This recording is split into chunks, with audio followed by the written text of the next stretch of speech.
మందకృష్ణ మాదిగ గారు అంటే ఎలక్షన్స్కు ముందుగా నరేంద్ర మోడీ గారిని కలవడము, వర్గీకరణ గురించి మాట్లాడడము, మళ్ళీ అధికారంలోకి వస్తే ఖచ్చితంగా చేస్తామని నరేంద్ర మోడీ గారు ఇచ్చిన మాట ప్రకారం నిలబెట్టుకున్నారు. అయితే సుప్రీంకోర్టుకి వెళ్తే సుప్రీంకోర్టు కూడా ఆయా రాష్ట్రాలకే హక్కులు ఇచ్చేసింది ఎస్సీ వర్గీకరణకు సంబంధించి. ఇందులో తెలంగాణ ఏదైతే మనం విడిపోయామో, రెండు తెలుగు రాష్ట్రాలు, తెలంగాణ రాష్ట్రం, తెలంగాణ ముఖ్యమంత్రి రేవంత్ రెడ్డి గారు ఒకడు ముందుకేసి ఎస్సీ వర్గీకరణ కోసం మేము అంగీకరిస్తున్నాం అని గ్రీన్ సిగ్నల్ ఇచ్చేశారు. ఇక ఏపీ ఒకటే తరువాయి ఉంది. దీని గురించి మీ కామెంట్ ఏంటి?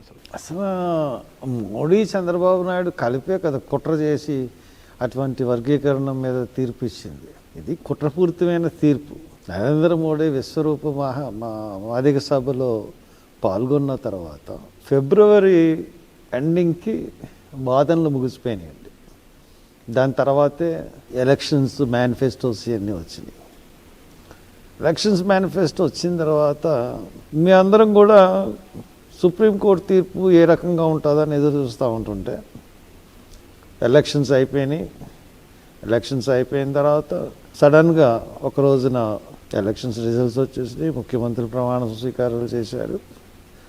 సడన్గా ఒక రోజున ఆగస్ట్ 1నే సుప్రీంకోర్టు తీర్పు వచ్చింది.